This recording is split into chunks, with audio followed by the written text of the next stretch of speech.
भाग्यलक्ष्मी। बाप्पाजी भाऊ काय करता भाऊ? काय केलंस तू काशीचं? मारून टाकलंस तिला, खून केलास तिचा.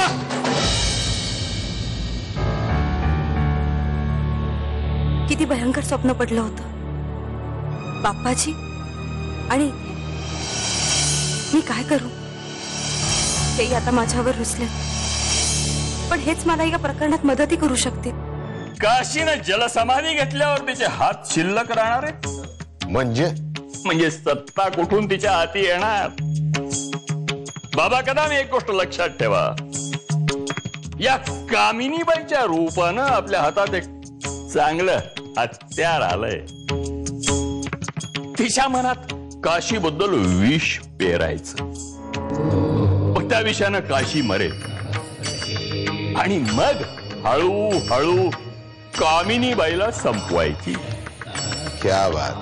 मग आपली सत्ता एकदम निर्धोक होईल. धर्मसत्ता तर आपल्या हातात आहेच, आता राजसत्ताही येईल. गोदात्यांकडून मला कळलं की तू पुन्हा घर सोडून गेली होतीस तुझ्या आईच्या घरी. कशी संजय माणूस म्हणून वाईट नाहीये. भाऊ काका, एक प्रश्न विचारू?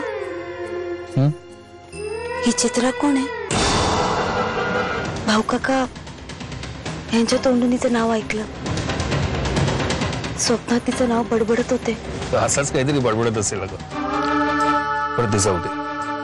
हे बघ काशी, आता बाप्पाची कामिनी वहिनींना जिवंत करण्याचा डाव रचतोय आणि तुला बाप्पाजीच्या विरोधात आता अतिशय खंबीरपणे उभं राहणं आवश्यक आहे. पण तो कसा माणूस आहे आपल्याला माहिती. तो कुठल्याही पातळीला जाऊ शकतो. कामिनीबाई, तुम्ही ज्या घरात जायचंय म्हणता ना, त्या घरात गेल्यावर एक तुम्हाला भयान परिस्थिती दिसेल. तिथं आता तुमचं असं कोण राहिलंय? कोण आहे म्हणजे?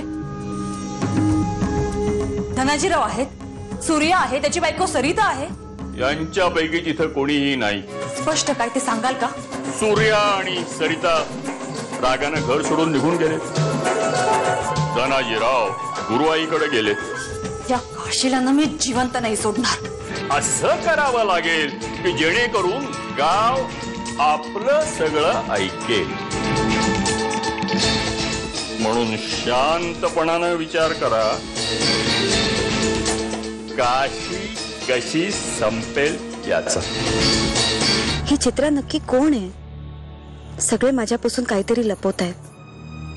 पण मला असं वाटतं की चित्राचा विषय मी पुन्हा पुन्हा काढणं या घराच्या हिताचं नाहीये. त्यामुळे मी गप्प राहणंच अधिक चांगलं. आयुष्यभर ना तुम्ही तुमच्या बायकोचा विचार केलात, ना तुमच्या वडिलांचा विचार केलात, ना माझा विचार केला. तुम्ही तुमची मतं नेहमी आमच्यावरती लादत आला.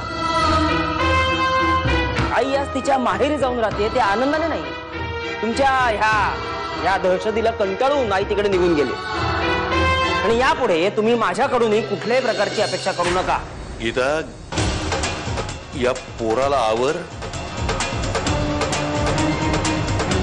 माझं टाळकं जर सरकलं ना तर कानफट फोडीन मी याच.